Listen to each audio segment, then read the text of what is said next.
Pressure? What pressure?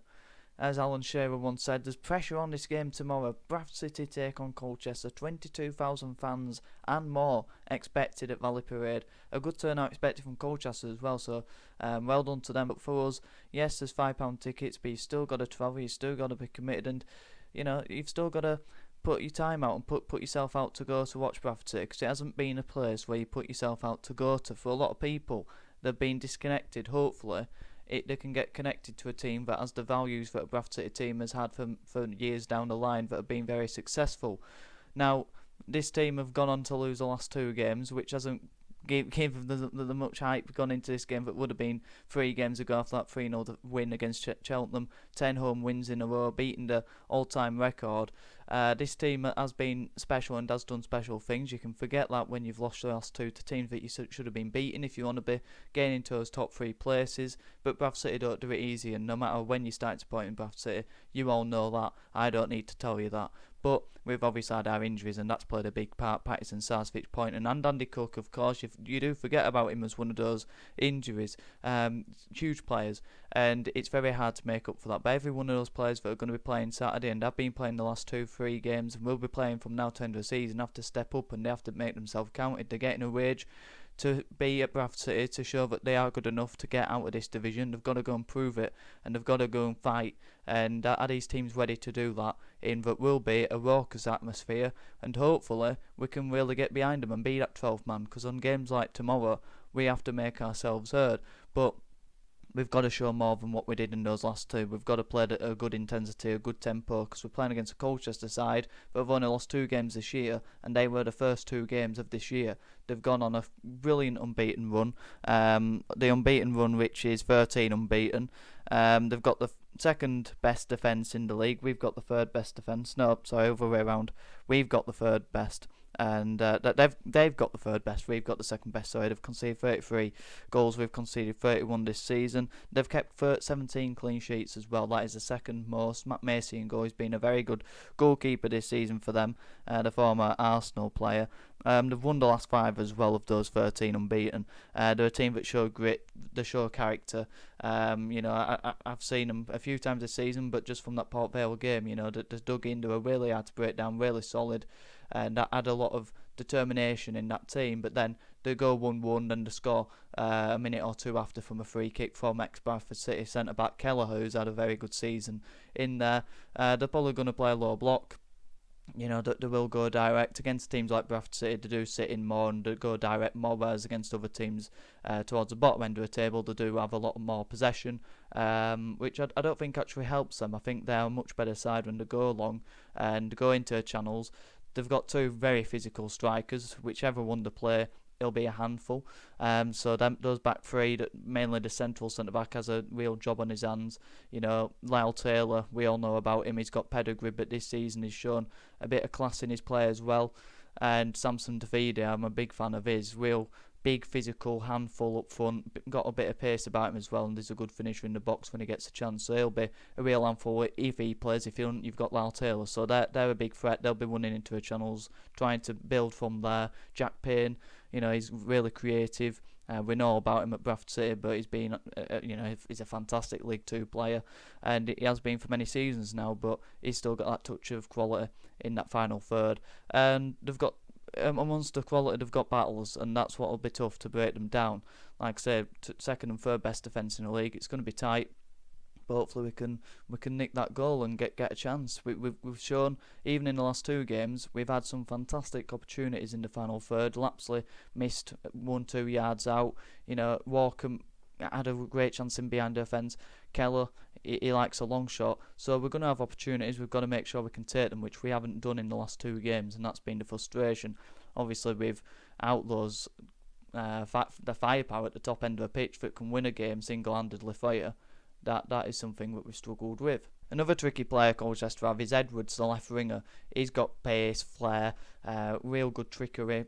He's direct, and I love a direct winger with pace, and he's a bit of a throwback. He wants to get the ball, he wants to take players on, and we're probably going to have to double up with him. Halliday, Baldwin down that side, and I think they're more than capable of stopping him, because Halliday is one of the best 1v1 fullbacks in the league. We've seen that in the last 2 seasons, and recently as well he's got back to that. And I'd play Baldwin on the right side, and I think them two would be able to deal with him if we double up on him. But we can't be complacent. He can come inside, he can come outside, and he's a real tricky customer. So yeah, I've been really impressed with him when I've seen him this season as well.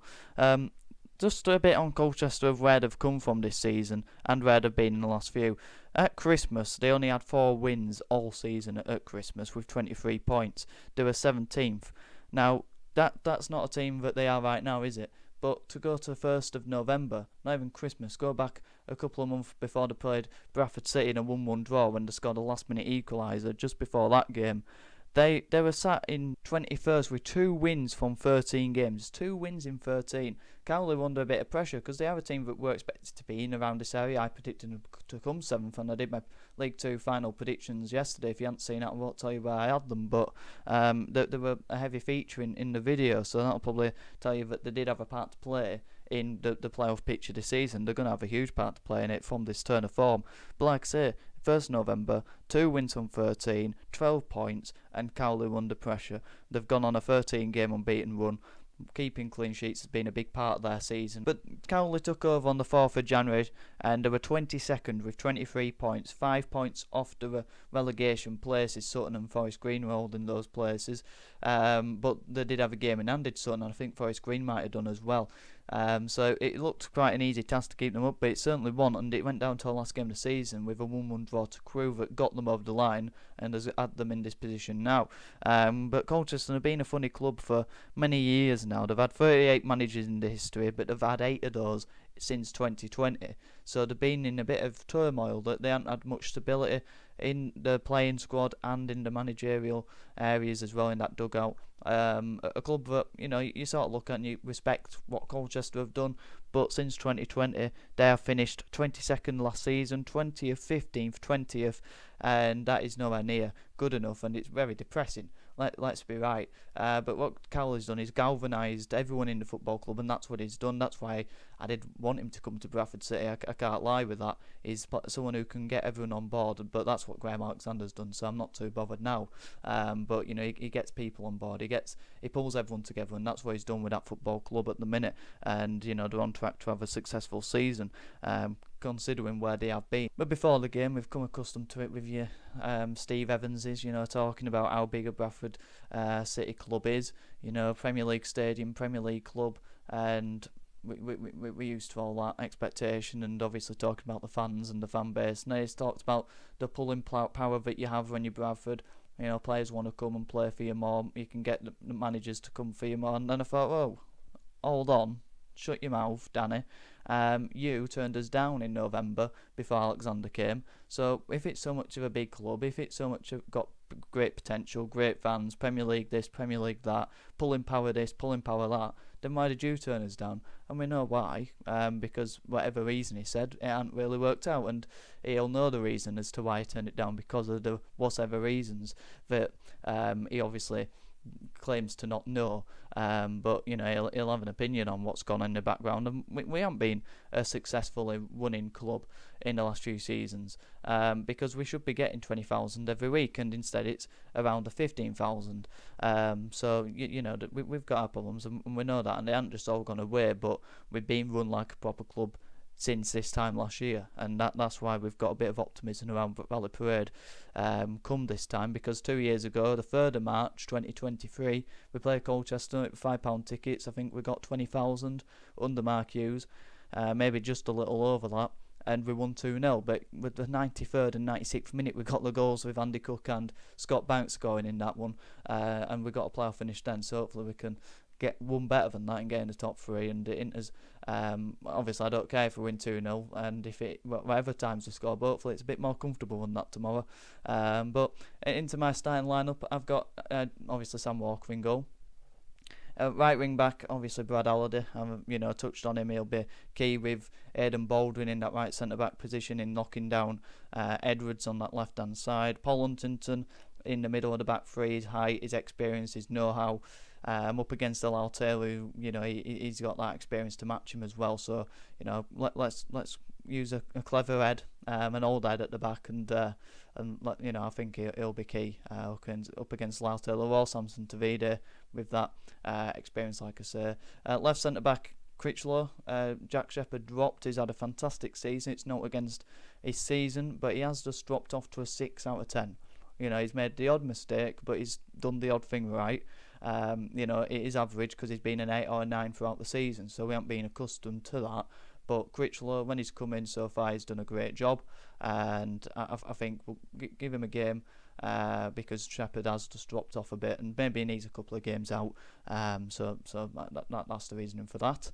Left wing back Teo Adwamola, been a fantastic sign since he's coming from Palace. Got that attacking flair and that directness on that left hand side, and he's been a brilliant addition to the squad. So I definitely keep him in. In the midfield, Smallwood and Keller. Keller's had a few good efforts from outside the box, and I think one of them will fly in tomorrow and he'll be on the score sheet. I really like the look of him in that midfield alongside Smallwood, who's been great all season. Now this is where it gets interesting, controversial definitely, in the attacking midfield positions. Jamie Walker starts, not too much controversial in there, but Lapsley drops to the bench because I don't want to see them two start together again this season together. I like Lapsley as an individual player from obviously the Cheltenham and the few cameos that he has had throughout since he joined in January. And I obviously like Jamie Walker as a player as well. He's got that enthusiasm, that endeavour, the energy, and he'll run all day for you, going the other way. But together, they're too similar. They both do the same thing. They're both energy, they're both running players. But technically, I don't think they've got all that. Walker's got a bit more, that's why I put him in, but you're missing Pointer and Sarsfield, who can hold the ball up, can link the play, and don't give it away carelessly. So that's why I put Clark O'Dwyer in. And I think a lot of people probably think, well, he's done now, he's never going to play for us again. But there's an opening, and I think he's got to really take his opportunity. And like I say, you're missing players who are composed on the ball. That's the key missing part of our play, that link in our play. So put someone in who can keep hold of the ball well. It's frustrating that he holds onto it too long, and he's got a bit more ability than he shows. So go and show it. Go and show it in one of the biggest games this season for us. And I think he needs that chance because other players haven't really took it, and he's the type of player we need in that position. So I really want him to get his chance on Saturday. He's a divisive figure, but I think he's what we're missing. That Sarsfield, that point, and I think Hodgwar's a worse version, but he's got the similar attributes to them. And Mellon up front, obviously got 2 goals so far. Hopefully he can add more to that throughout the season, but definitely our best option as a striker. So that leaves on the bench Hilton, the goalkeeper, Kelly, Shepherd, Wright, Lapsley, Lee and Kavanagh. Quite a strong bench in some ways, but obviously with the injuries it's still not as strong as it can be. Are you excited for it? Are you nervous? I think there'll be a lot of nerves, but as fans we've got a duty to try and remove those nerves and get behind them and show that excitement in what a final running provides. Get your scarf down as well. They're aiming to do a scarf parade. The £5 tickets are a great gesture by the club. City event, obviously it might not have happened if they didn't write in emailing asking about if it's a possibility, but the club started to do it, and it's a great gesture and a great move, and hopefully we can get a few new fans, younger fans, and hopefully we can get a few ones who have been disconnected coming back hopefully next season to a League One Bradford City. Like the video if you did, subscribe if you're new, let me know your thoughts on the game going into it in the comments down below. Have a good one.